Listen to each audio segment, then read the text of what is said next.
On today's Photo Moment, we'll be talking about the cameras in the new iPhone 8 and iPhone 10. We'll be talking about a story where people burned holes in their cameras using the sun during the eclipse, and a little bit about the new Dji Mavic Platinum. Let's talk.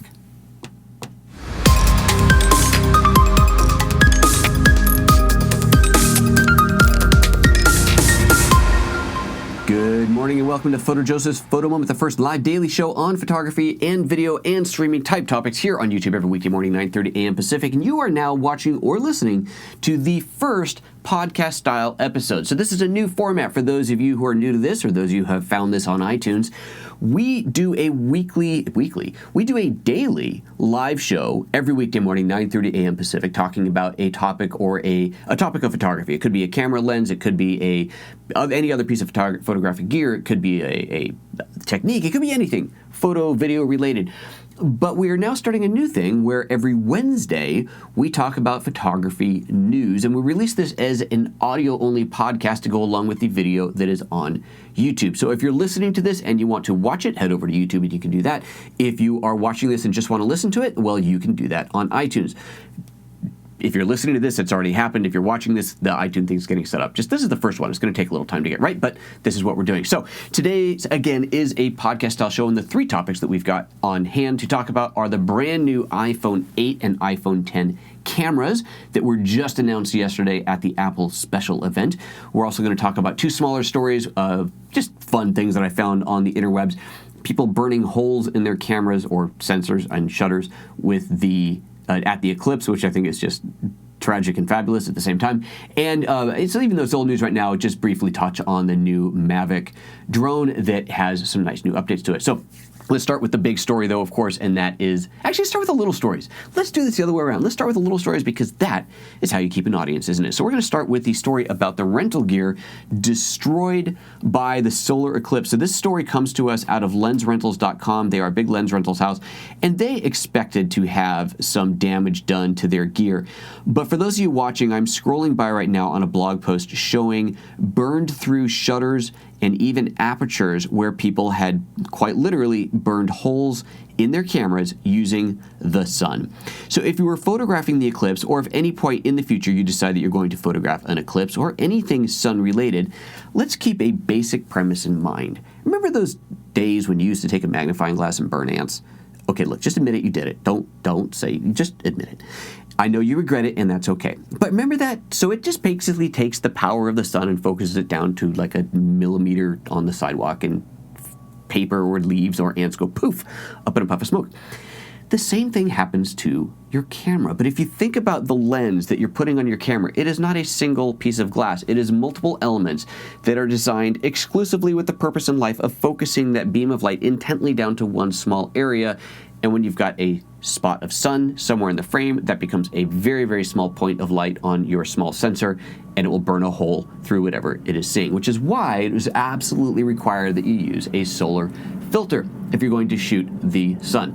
And a lot of people didn't. Well, one of the parts of the story here, we will link to this story in the show notes, of course.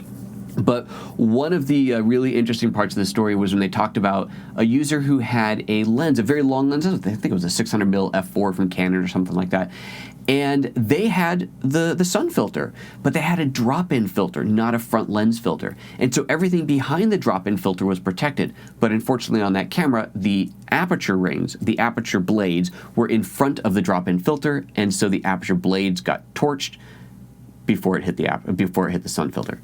Bad news. So in general, kind of not a good idea. So this is, of course, a live show for those of you who are watching live, and there is a live chat going on. I am going to pull up the chat questions, see if anything's coming up. If you have questions that are specific or just topics you want to talk about specific to the story at hand, by all means, bring them up. If you have things that are off topic, save those for another day. We are going to focus on just the show topics for today. So taking a quick look at the comments that are flying by right now. Let's see what we've got going on in here. Let's see. Burns is calling this a Christmas special. It kind of is a Christmas special. And, nothing else to talk. Burns wants a Christmas. Somebody wants a Christmas special. I don't know. It's not Christmas yet. Will you guys lighten up? It's not even Thanksgiving or Halloween. Let's one holiday at a time here, shall we? So that is the basic first story number one. Let's see here. Let's move on to story number two. But before we do that, just a very quick shout out and a thank to our sponsor. Today's PhotoJoseph's Photo Moment is powered by FidoNet.com. Whether you need a domain name, web hosting, or your own virtual server, FidoNet.com are the people to talk to. And to save 10%, be sure to use the code PhotoJoseph on checkout, and we will be talking more about them a little later on in the show. All right, let's move on to story number two, shall we? Story number two, this is going to be a very brief one, is about the new Dji Mavic Pro Platinum. So we're all familiar with the Dji Mavic. This was the drone to own. This was a beautiful, beautiful drone. Folds up, it's not quite call it pocket size, but it folded up very nice and neat, which was then, less than a year later, was followed by, I can't say replaced by, followed by the Dji Spark, which regular viewers know that I own and I'm a huge fan of. I love the little Spark. Ironically, the Spark, when you take the propellers off of it, and you can't fold the wings, it doesn't work that way, but when you take the propellers off of it and you put it side by side with a Mavic that's all closed up, they're about the same size, and actually the Mavic is a little bit more, the size and shape of it is a little bit more susceptible, that's the wrong word, a little bit more available to put into your camera bag. Just fits into a lens pocket really, really nicely. So in some regards, it's almost marginally more portable, which is kind of interesting. Of course, big price difference. The Dji Spark is $500. The Dji Mavic was $1,000. But the Spark didn't come with the physical remote, so by the time you added that, you got only a couple $100 away from the price of the Mavic. Now the Mavic Platinum is, I believe, only $100 more, but it's got two significant upgrades to it. It is quieter, and I'm looking at an article up here. Well, again, we will link to this in the show notes on a website called dronenerds.com. Great resource for all kinds of info about your favorite drones. And here they talk about how there is a 4 decibel noise reduction, which doesn't sound like much. I mean, 4 dB, that's barely anything, but that is a 60% noise reduction. Now, that seems kind of hard for you to believe, because wouldn't that mean that it was 4% of 60, that was 8, not 10, it's like 10, it was 10 decibels. Things are way louder than 10 decibels, so I'm not quite sure where these numbers are coming from. I'm going to go with the 60% because that sounds a lot better. We all know how loud these drones can be, and if there's a 60% reduction in noise on that thing, then that is, I'll take it. That is a beautiful thing. Now, they do talk about, farther down in the article, that this is at takeoff. So I'm kind of questioning now, is it just at takeoff? Is it quieter throughout the whole time? I don't think this is shipping yet, so I can't say anybody out there who's got one, tell me how much quieter it is. But it is being marketed as a quieter drone. And I think that's a wonderful thing. Even with my little Spark, which is quieter than the Mavic, it's kind of obnoxious. You know, so you take it off and you're going, okay, I hope nobody's really getting too upset with me, because it can be a little bit obnoxious. So you either want to take it off when nobody's around, or you want to take it off somewhere where it's really loud already, and then it gets drowned out. But I think possibly even more interesting, better upgrade is the increased battery time. 30 minutes more battery time. That is, okay, on paper that's basically double, but I know realistically people are getting closer to 22 to 24 minutes of flight time with the Mavic. So if they're adding 30, let's be realistic, let's cut it down. Even if that's giving us a total of no, hold on a second. Extended to 30 minutes. My bad. Sorry about that. Extended to 30 minutes. So we're getting about, what is that, another 25-30% flight time. Okay, so that's still pretty good. Is that extended to 30 minutes? Okay, well, I kind of half misread this thing, but yeah. So it's marginally better flight time. Marginally better. All right, well, we're going to go with marginally better flight time. Hey, flight time increasing is always a good thing. So a little bit quieter, a little bit longer in the air, all good things, and not that much more expensive. And you've got yourself a slick new Mavic Pro. And of course, the Mavic Pro does the 4K, whereas the Spark only does HD. And that is what that's all about. So let's jump into the comments real quick and see what's flying on here, and then we're going to move on to the big story of the day. Talman's saying there's going to be an eclipse. Why, yes, there is. What's the year? When is the next eclipse going to be, Ryan? It's like 2024 or something like that. There's going to be a big one. So 2019 down in South America, the voice in my ear is telling me, I guess it's time to start booking that airfare. Marvin says you started with one. Okay, you guys are crazy. Let's see here. Burns Tech. Oh, this is a very good point. Talking about the Eclipse story, would it be fair to say you should treat your gear like you do your eyes? If you wouldn't do it to your eyes, don't do it to your camera gear. I think that is a pretty darn good way to look at it. don't look at the sun without putting on special glasses or looking through a special filter. The same can be said for your camera. I think that's a fantastic way to look at it, Burns. That should have had that tidbit before the Eclipse, but good on you. I like it. Matthew's asking if I've used the VR helmet that pairs with the DJI drones. I have not. I have heard it is awesome, but I have not. I don't even have the physical remote, so I definitely would have to go that before I got the goggles. But if I were to spend a little extra money today, I would definitely buy the Mavic Platinum and the goggles. I think that just sounds like such a cool combination. I'm still at a point where I have a hard time, I'm getting better at this, but I have a hard time just looking at my iPhone screen. I'm constantly wanting to look up to see where the drone is, which I really shouldn't have to do. As long as you're not just randomly flying backwards, everything that you could run into, you're going to see through the screen here. And certainly, if it's something like a telephone wire, you have a much better odds of seeing it, and you shouldn't be flying into telephone wires, but a much better odds of seeing that on the camera than you are looking at something that's 100 meters away. So, you know, I think the goggles would be pretty awesome. I can't wait to try them. A buddy of mine down in the Bay Area does have a pair, so I may have to try and hook up with him and play that out. Let's see here. Jake Uptill is, he's explaining volume to me. This is in a very kind way, saying that volume doubles every 6 decibels. So a 4 dB drop would, so it's just 60% drop. Okay, all right. Well, now suddenly that makes a lot more sense. It's kind of like earthquakes. The Richter scale, a point up is a lot more than one. It's huge. So, okay, very good. Excellent. Thank you very much for that. Alrighty, let's see. Burns is asking about drones. Says, speaking of drones, which do you dislike more, the smaller, higher pitched, or the larger, lower pitched prop buzz? Little whiny, high pitched whine, or low pitched, louder rumble. That's a pretty good question. I don't know. I think that maybe the high pitched whine is a little bit more annoying because it sounds like a big bug. Low pitched rumble, you could almost think, okay, it's just a helicopter, but which it basically is, obviously. Interesting question. I don't know. I would probably vote with a high pitch, but, either way, I'd like to get rid of the sounds entirely, if possible. It'd be interesting to see where this goes. Are we going to get to a point where the drones, they can get rid of the propellers, they have some other type of propulsion system that is virtually silent? I'm sure it'll happen. Mag-lev type things, space age, anti-gravity machines, things like that. Obviously, it's all going to happen. Cherokee saying, hopefully they upgrade the camera on the Mavic on the Mark II. What kind of an upgrade are you looking for? I did see that there's a new, what's the Phantom, I think is the one. I just saw this morning, didn't read the whole article, but apparently it now has a 1-inch sensor instead of a micro four thirds sensor, so they're really upping the ante on that. And of course, there's drones that you can mount entire cameras like a GH5 on, or cameras that have micro four thirds sensors and bodies that you can put your own lenses on. There's some pretty slick offerings from DJI. I gotta say, these guys have done a really good job on that. Okay, let's move on to the next story. But again, before we do, one more shout out to our sponsor. Today's PhotoJoseph's Photo Moment is powered by FidoNet.com. Whether you need a domain name, web hosting, or your own virtual server, FidoNet.com are the people to talk to. With access to more than 400 top-level domains, you're sure to find the right domain for your project. Or do you need to host a website? FidoNet.com are specialists in web hosting with more than 20 years experience serving websites. The folks at FidoNet.com will be able to get your website online in record time and at an affordable price. FidoNet.com, where those in the know go, and those who use the code PhotoJoseph on checkout save 10%.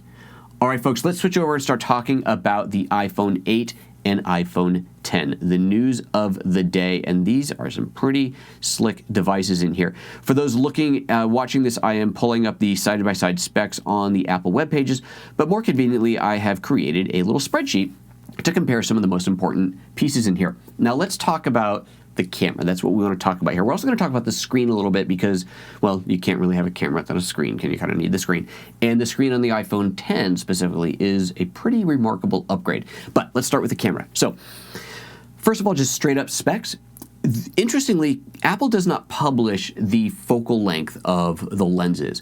Those have been calculated by third parties and said this is what they are. And the focal length on the iPhone 7, the base lens was in this, we're talking about the rear, not the front facing. We're forget about the front facing. We're talking about the rear facing camera, the proper camera, if you will, was a 28 millimeter focal length, a fairly wide field of view. And that seems to be pretty universally decided that is what it is. And the iPhone 8 and the iPhone 10 all seem to have that same 28 millimeter focal length lens. And it's a 28 millimeter at an aperture of f1.8. And then these are all equivalences to 35 millimeter. It's, it's all good, all right? So 28 millimeter lens, pretty slick. Actually, I guess the aperture is not a 35 millimeter equivalent, is it? The aperture is not a full 35 mil equivalent, but the focal length is. So anyway, so 28 millimeter f1.8. And then you've got what Apple calls the telephoto lens, and we all know that 56 millimeters is not a telephoto lens, but that's what they're marketing it as. The 56 mil lens is the secondary lens on the iPhone 7 and 8, and that is coming in at a 56 millimeter f2.8. Now, the iPhone 10 does take it up a little bit higher, and it goes to 2.4, so a little bit wider aperture. And again, we are now assuming that both cameras on the iPhone 8 and iPhone 10 are again the same 28 and 56 millimeter in the case of the Plus or the 10, but we don't know that yet. Until that's out for sure, we don't really know. But I think it's a safe assumption. They didn't say any differences, any changes on the focal length as far as I saw. So we've got that going for us. Now, very quickly, I'm going to pull up my chart here again real quick. I want to look at the height, width, depth, and overall weight of these to compare. I think this is interesting. Let's compare, forget about the 7 and 8 for a second. Let's look at the 7 Plus, 8 Plus, and the 10. So the iPhone 7 Plus, 158.2 millimeters tall, the 8 Plus, 158.4 millimeters tall, so microscopically taller. Width-wise on the 7 Plus, we are coming in at 77.9, and the 8 Plus 78.1. So again, barely, what, 0.2 of a millimeter on both sides that it's gotten bigger. So no one's really going to notice that. And the depth as well. It went from 7.3 to 7.5. So we've got a 0.2 millimeter increase on the height, width, and depth. You'd be hard-pressed to tell the difference unless you're holding a pair of calipers. Okay, that's good. Now let's talk about weight between those two. There is a little bit more of a difference there. The weight of the iPhone 7 Plus is 188 grams, and the weight of the iPhone 8 Plus is 202 grams. So it has jumped up there a little bit. What is that, 24 grams difference? But now let's go to the iPhone 10, and this I find really, really interesting. Let's remember now the iPhone 10 screen is a bigger screen. It's a 5.7 inch instead of the 5.5 inch screen. But it's edge to edge. They got rid of the bezel. So that means that the phone is actually smaller. Even though the screen is bigger, the phone itself is smaller. And I think this is just remarkable. So we've got the iPhone 10 at a height of 143 compared to 158 for the iPhone 8 Plus. We're going to compare just the current Plus to the iPhone 10. So iPhone 8 Plus is 158 millimeters. The iPhone 10 is 143 millimeters. Width on the iPhone 8 Plus is 78 millimeters. On the iPhone 10, it is 70.9 millimeters. So we'll call it 78 to 71 there, so 7 millimeter difference. Depth, the depth or thickness of the iPhone 10 is actually a tiny bit bigger. So 0.2 millimeters from 7.5 to 7.7 millimeters, a little bit bigger. But look at the weight difference, all the way down to 174 grams, even lighter than the iPhone 7 Plus. 188 for the iPhone 7 Plus, up to 202 for the iPhone 8 Plus, but all the way down to 174 for the iPhone 10. This, I think, is one of the kind of unspoken, they didn't talk about this yesterday, but it's one of the unspoken benefits. You're getting a bigger phone in the sense of your screen real estate, but it's actually physically smaller and lighter weight. I think that's a pretty important point to make as far as the device and camera that you always have with you, having it just a little bit smaller, a little bit lighter, but getting an even bigger screen. Sold. I mean, I think that is pretty awesome there. All right. So there's the flat up specs. Now, other things that they talked about that are really exciting about the iPhone 10 and 8, this is going to apply to both, is in the camera, you've got these new portrait modes. And now, for those of you who watch the keynote, it's maybe a little heavy on the marketing, talking about, studio photographers get all this studio lighting, but now you too can have studio lighting in the palm of your hand. No, come on, guys. There's still not a replacement for proper studio lighting. But the algorithms that they have written for this are clearly pretty awesome. To be able to analyze a face and apply brightening and darkening to sculpt the face is a beautiful thing. And the demos that they showed look fantastic. And I, for one, cannot wait to get my hands on it and try it out. I was especially impressed by the stage lighting where it takes the background and just completely blackens it out. And then I loved the stage lighting monochrome views where it went black in the background, high contrast black and white with a spotlight on the face. I thought, man, that that looks really good. Now that is really cool and exciting. I am very excited to play with that. I think that is worth the price of admission for an 8 or 10, because you get that on both of the phones alone. I think that is just a really, really cool thing. So I'm super excited to play with that new feature. There are some other details. Let me just read through some of the specs on here real quick. And I'm going to focus on the iPhone 10 because minor upgrades that it's going to have, minor differences are all going to be listed here. But we've got, so let's see, we talked about the lens, the portrait mode, the portrait lighting, which is now listed as a beta feature, kind of like the portrait mode, where it used the dual lenses to drop the background out of focus, was listed as a beta feature, but has worked remarkably well, which I believe is now considered out of beta. Dual optical image stabilization, so that's fantastic. 6-element lens, I'm not actually sure if that's an upgrade. The quad LED true tone flash with slow sync. They didn't really talk about the slow sync, but what that tells me is that we can shoot with the flash in a low light situation like a cityscape. You've got a person standing on a bridge with a city behind him, and you want to illuminate their face, but you also want to expose for the background. This is one of those photography techniques where you have to have a long shutter speed with the flash. Normally when you're shooting a portrait like that, normally when you're shooting flash, your shutter speed is fast, right? It's a 1/25th or 2/50th of a second. And if you're shooting in a low light situation, that means that the background is just going to go away completely. If you want that background light to come in, you shoot at a lower shutter speed, say a 60th, maybe even a 30th of a second, and you add the flash, which gives time for the sensor to be exposed for that background. You're lighting in the background that's quite dark, but it's there. And then simultaneously pop the flash to illuminate the foreground. And the flash, of course, doesn't affect the background because the background is very far away. And that's how you combine two different types of exposure at once. You get your flash and your long exposure combined together. What it sounds like here, when they say, when they say quad LED true tone flash with slow sync, that certainly sounds like that's what they're doing. The ability to have a longer exposure to expose for that low light background, that indoor restaurant scene or that cityscape behind you, and simultaneously illuminate the foreground to illuminate your subject, the person that you're taking a picture of. That's really cool and exciting, so I'm definitely looking forward to playing with that. Panorama mode, we had that before. It goes up to 63 megapixels. I don't actually know if that's any higher than it was before. I think that's probably what it was. That's always been impressive. Sapphire crystal lens cover. Okay, great. Not going to scratch. Hopefully it's a little bit more oleophobic and it doesn't get fingerprints quite as badly. I guess we'll have to see about that. Backside illumination sensor, hybrid IR filter, autofocus with focus pixels, yada yada. All kinds of details in there. We probably know most of these things and they're not that exciting to talk about, but it all just makes for a better camera overall. And then, of course, it is going to be shooting in HEIF, the new high efficiency image format, as well as JPEG.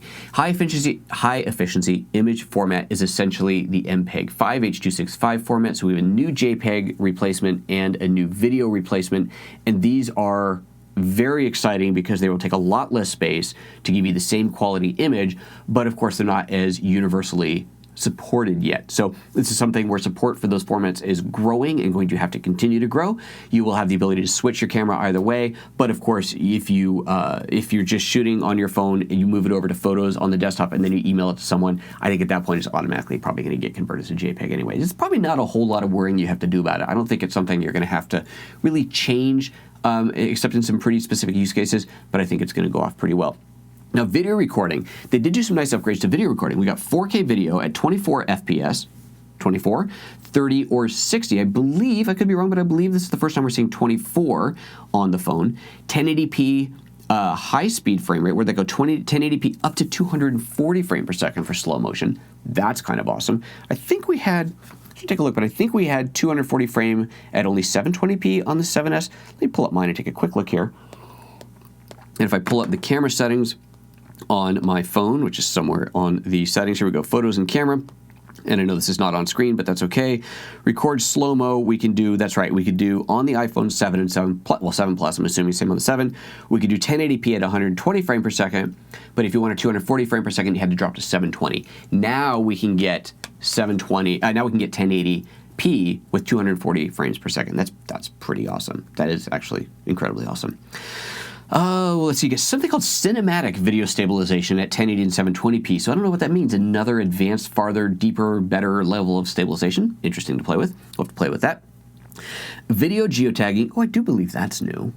That's good. Maybe it's not, but I do believe it is. And then it says video formats recorded at HEVC, high efficiency video codec, and H.264. So those are the two. So H.265 is HEVC and H.264. And for those of you out there who are Lumix shooters with the GH5, you already know that your 6K photo mode is already shot in that HEVC or H.265 format. So it's something that is out there. I know Samsung's been doing it for a while, but no one supported it, basically. So now that support is finally starting to come. I think that iOS and macOS, so iOS 11, macOS High Sierra will have full support for it, which means things like Final Cut will undoubtedly get support for it at the same time, so we can finally edit those files natively in Final Cut. That is a speculation, but it seems to be a fairly obvious one, I do believe. So lots of nice updates in there. Let me go through the comments real quick, and then I want to talk about the screen and HDR on the screen, because I think that is a pretty significant and important thing. And remember, if you've got questions or comments, do be sure to write at PhotoJoseph in front of it for those of you who are watching live. So I see that, and do try to keep the comments related to the topic at hand. If you have some other question, save it for another day, please. Thank you very much. All right, let's see here. I scrolled too far. Let's go back to the other questions in here. And the camera bump. Okay, Burns Tech is saying the camera bump would annoy the bad word here out of me. Then again, if you're like me, all my phones have cases that makes the bump flush to the back. So yes, two very excellent points. Balak is saying, sorry, just to clarify, that the Phantom 4 Pro always had a 1-inch sensor. Okay, so my bad, that was not an upgrade. Must have been some other upgrade. So ignore what I said earlier about the 1-inch sensor being new. So Burns Tech says the camera bump would annoy you. It annoys me too. Now, if you put a case on there, then all the cases, of course, have a hole for the camera, and now the camera is going to be flush with the case if the case is designed to the same thickness of the camera bump, and you're good to go. And I know a lot of people, probably arguably most people, put cases on theirs. I don't. I've tried. I just don't like cases. I don't like the way they feel in my hand. The only case that I own and use occasionally is the one that is the battery pack as well. And of course, the only reason that's on there is because it's the battery pack. And I appreciate how it's less slippery. Absolutely, these phones are slick. They can be slippery, but I don't know. Maybe I just like the look. I risk it. And I have killed phones before. This is true. Phones that probably would have survived had they had a case on them. But it's like putting filters on my lenses, skylight filters. I'm of the mind that I would rather insure it and shoot with it the way that it was made to be shot with, as opposed to put a filter on it and add that other layer of glass, other layer of interruption between my image and my sensor that doesn't need to be there, isn't designed to be there. The phone's the same thing. Now, obviously, the capabilities of the phone doesn't diminish if you put a case on it. It is arguably more comfortable to hold if you put a case on it. It's marginally going to get thicker, and it'll fit in your pocket just as well. But I'm just one of those, I like it without the case. That's just me. But that does mean that the phone, you can hear it here, it does that wiggle thing when it's on the desk, and that is absolutely annoying. But c'est la vie, it is what it is. You learn to live with it, or you put a case on it if it's really that annoying to you. Let's see here. Marco is saying that, going back to the drone story, that you can use the new propellers with the old Mavic, and that makes it more quiet as well. Oh, that is very cool. So I did see that the noise dampening was due to the propellers. Is it entirely due to the propellers? In which case you can get that noiseless upgrade, that noise downgrade, the noise downgrade upgrade for your Mavic with just new propellers. That is pretty slick if that's the case. All right, Marvin's saying because the OLED screen isn't black backlit, so it's thinner and lighter. Oh, we're talking about the OLED screen and the comparisons to the new iPhone. But the new iPhone 10, remember, is actually a little bit thicker. Other stuff in there. Must have something to do with the Face ID. Who knows? All right, and let's see here. Oops, scrolling by. Talman Murphy says, I saw an On Hands on YouTube yesterday. I know MKBHD did an On Hands one. I still haven't watched it. I wanted to watch it before the show, but I ran out of time. Where they demoed an app on iPhone 10 that replaced the background like a green screen effect. Really? God, that is cool. It's the whole dual camera. Man, there's so many things that can be done with that. That is just a fantastic, fantastic option. And let's see here. People talking about the stream dropping out. I don't know if it's you guys are here. It looks like my stream is pretty solid all the way through, so I don't know what to tell you guys. If you're seeing dropouts, just refresh. And just simply, Brandon says, when I get the iPhone 10, I'm getting the OtterBox Defender case for it. Fair enough. Now, the OtterBox, that's a big case, isn't it? That is a big honking case. And I think, again, to each their own. If you want to defend it with a big vault, then by all means do. I think if you're working in certain environments, if you're working in construction, for example, by all means, you should have a Fort Knox built around your phone. But, for me, again, personally, I get the insurance policy on it. If I kill the phone, off it goes, and get a new one back. That's how I feel about it, but that's me. And Marvin is saying a friend had a filter on his 16 to 60 millimeter and dropped it. Guess what? The lens didn't survive. It's, dropping a lens with a filter on it doesn't guarantee that the lens isn't going to break, but it helps. It helps. And of course, it helps against scratches as well. Scratches are something that a filter definitely defends against. Okay, let's talk about the screen on the iPhone X. This is a biggie. It's a bigger screen, yes.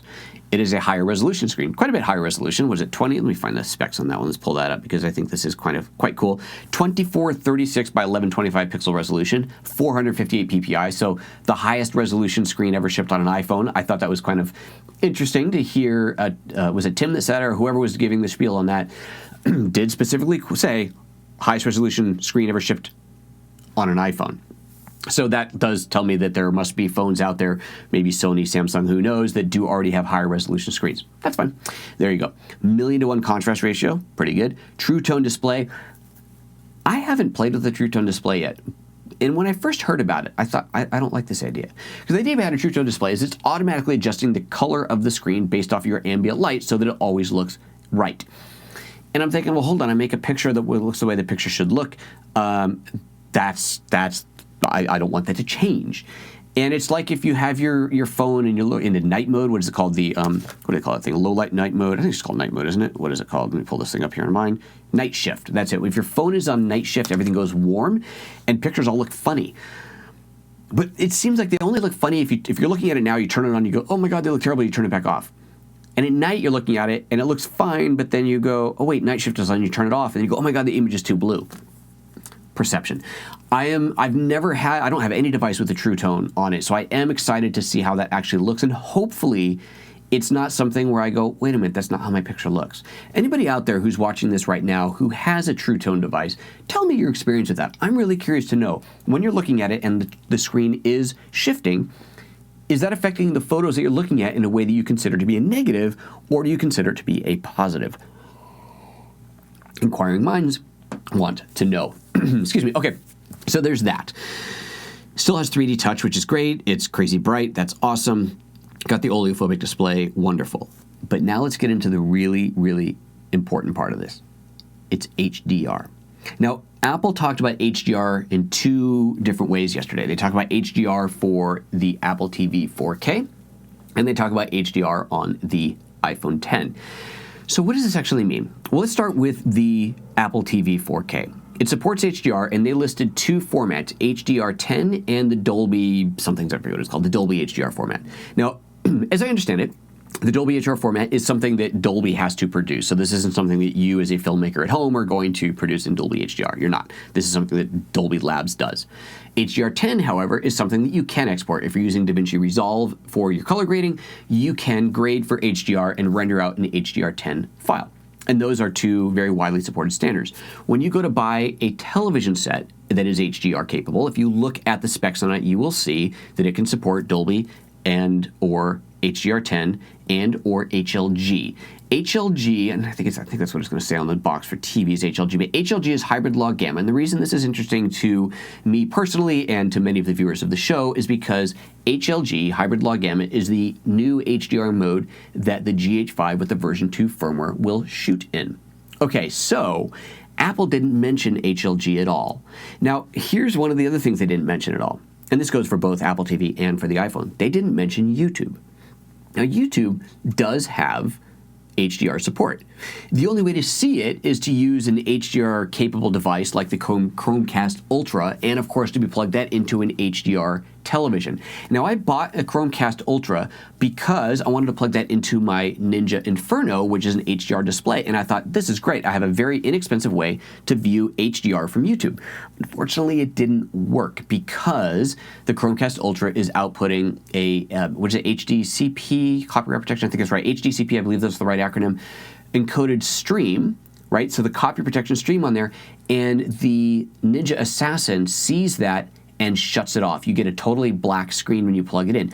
Interestingly, when you switch between the 30 hertz, 60 hertz and 60 hertz and 50 hertz, sorry, for North America and Europe. When you switch 60 hertz to 50 hertz, you'll see for a brief second, just a flicker, you'll see the image on screen and then it goes away again. And there's one other mode you could switch and the same thing would happen. It would flicker on screen for a moment. But it's the copy protection. And I've talked to Atomos about this and they've confirmed it is the copy protection. And what we're asking Atomos to do, and it'd be wonderful if they did this, through a firmware update, the reason that they are, let me back up, the reason that they are disabling it is because the Atomos Ninja is, of course, a recording device. And this is what the copy protection is there for, so that you can't take a show that's on a Blu-ray or on HBO or on anything that is HDR or any format, stick that HDMI cable into your Atomos and record the show, right? That would be illegal. That's what you're not supposed to be able to do. So that copy protection is built into the recorder. When the Chromecast gets plugged in, the recorder basically says, I'm a recorder, sorry, I can't display your content. But what we've asked Atomos to do, and hopefully this is something that they will do, is to enable in the firmware so that if it detects a copy protected signal coming in, to display it, but to simply disable recording. And it can say recording disabled, copyright detected, copyright format detected, whatever HDCP, whatever it's called, detected. Recordings disabled. I think that would be a fantastic way to do it because I, for one, would love to have an HDR screen that is an affordable screen that I can plug something into, anything into, to see my HDR content. And that's what I get with the Ninja Inferno, except viewing off of something like YouTube. Anyway, so that's that. Okay, so YouTube's HDR is hybrid log gamma. What this means today is that you can take something shot on your GH5 with version 2 firmware, which at the time of this recording is not yet out, but there are sample content of this all over YouTube right now for those who had their hands on the version 2 firmware early. And if you have a HDR TV and a device like the Chromecast Ultra, you can plug that in, pull up that page on YouTube, and you can see it in true HDR. That is fantastic. I personally have not yet seen this. It's killing me. I gotta figure this one out. Gotta get to see this. I haven't seen it yet. Okay, so that's HLG. Now let's go back to Apple. Apple didn't mention YouTube. They talked about HDR support for, of course, iTunes. They talked about it for HBO. I think they talked about it for HBO. They talked about it for Netflix, maybe Hulu. I might be extrapolating there. But they did not talk about it for Netflix. Now I have to wonder why. Is it because of the HLG? Are they not going to support HLG? Are they not committing to it yet? Are they not realizing how popular it's getting yet? Was it just left out of the show? Nobody knows. And obviously, until the device comes out or Apple talks more about it, nobody knows. But the good news is that if Apple adds support for YouTube, they are de facto adding support for HLG, hybrid log gamma, which is what your GH5 will shoot. Okay, so what does this actually matter? Well, if you shoot HLG on your GH5 and you were to take that file off of the camera and just copy it straight to your iPhone or upload it straight to YouTube and play it, you need a device that supports HLG to see it in HDR, right? Without that support, you're not going to see it. That's it. That's the end of discussion. However, it doesn't mean, even if Apple doesn't end up supporting it, which would be insanely stupid, but let's just say that they don't, this doesn't mean that with hybrid log gamma you still can't shoot for HDR. You would just have to take that into an editing program like DaVinci Resolve, which as far as I understand right now is the only true HDR workflow app for color grading, and simply render it out as an HDR10 format, which you can do today in Resolve. And then the HDR10 format, you could then copy that to your iPhone and play it back on your iPhone or on your Apple TV, no problem. Of course, on the Apple TV, you'd want to be streaming it from somewhere, but you get the idea. You'd probably stream it from your laptop, because yeah, you could do that, right? Play from your laptop, mirroring to the Apple TV. I wonder if that would work, actually. Don't know. We'll have to find out when we get one. So all of that is there. You can do that. And of course, even if you're not shooting in HLG, if you're shooting in regular log and then color grading for HDR, well, at that point, you can color grade out to any HDR format that you want. You can render out to HDR10. You could, I suppose, render out to HLG if that's even possible in Resolve. Or if you're going off to the Dolby world, then you can do that too.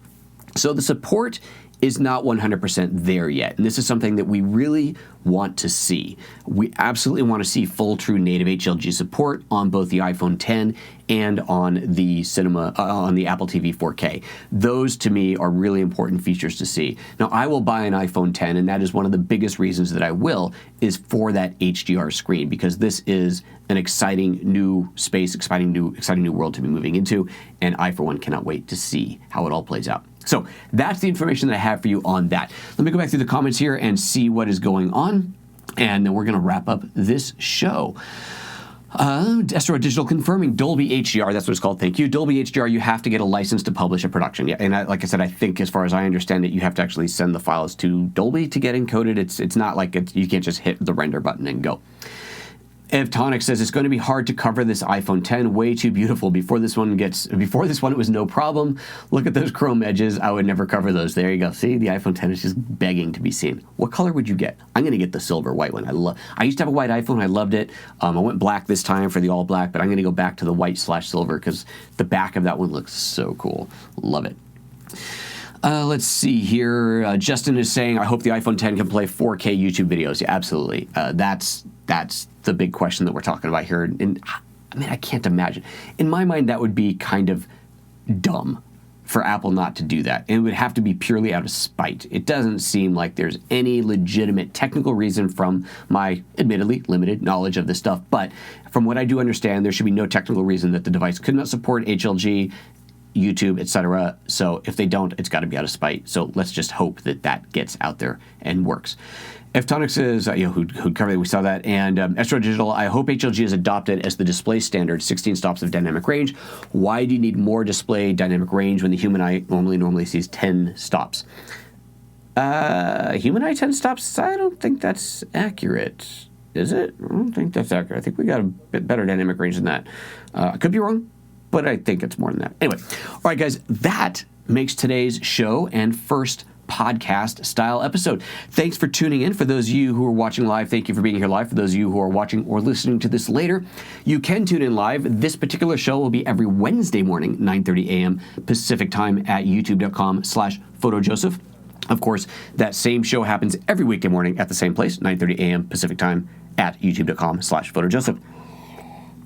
We will strive to get guests on here once we get this format flushed out. I'll strive to bring guests on so we can have a more true podcast style with more than just me talking. We'll give me more time to take drinks of water as well as we go.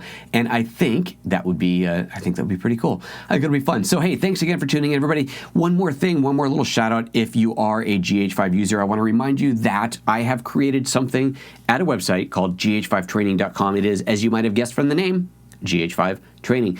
It is a 5.5-hour complete in-depth training course on the Panasonic LUMIX GH5. Now, this was created with the version 1 firmware.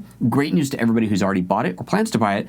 I will be adding videos for free to cover the updates in the version 2 firmware once that is shipping. So that's something that will be coming sooner or later. You have to give me a little time on it, but I will produce that, and that will be added at no additional cost for those who already have the GH5 training. And of course, if you're a lynda.com or LinkedIn Learning Pro subscriber, then you can also view the training there. So head over to Lynda or to LinkedIn and just search for GH5 training and you'll find it.